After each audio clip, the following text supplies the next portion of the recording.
பாட்டாளி மக்கள் கட்சி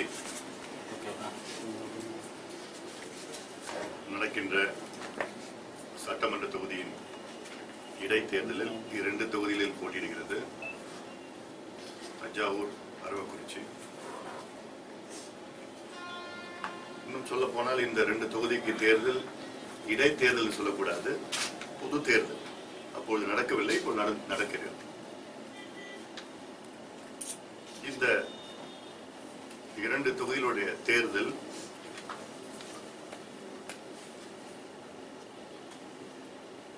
கடந்த பொது தேர்தல் நேரத்தில்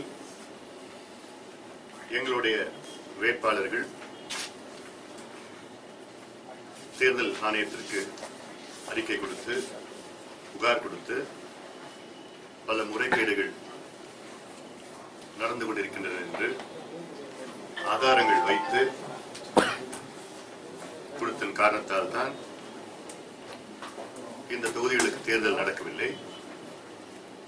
அது மட்டுமல்ல, இந்தியாவில் முதல் முறையாக ஒரு தொகுதியின் தேர்தல் தள்ளி வைத்த காரணம் அந்த தொகுதியிலே பணம் கொடுத்த காரணத்தால் தள்ளி வைத்திருக்கிறது என்று இந்தியாவின் தேர்தல் சரித்திரத்தில் முதல் முறையாக நடந்தது. ஆக இதெல்லாம் இந்த தொகுதி மக்களுக்கு ஒரு அவப்பேர், இந்த தொகுதிக்கு அவப்பேர், தமிழ்நாட்டுக்கு அவப்பேர்.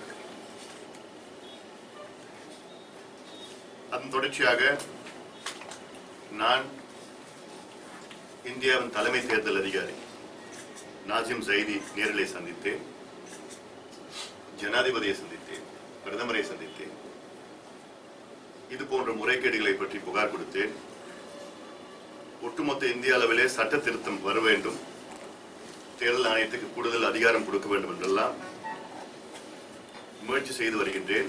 சபாநாயகரை சந்தித்திருக்கின்றேன். நாடாளுமன்ற நிலைக்குழு, standing committee, parliamentary committee on law justice personal, இந்த குழுவை சந்தித்தேன்.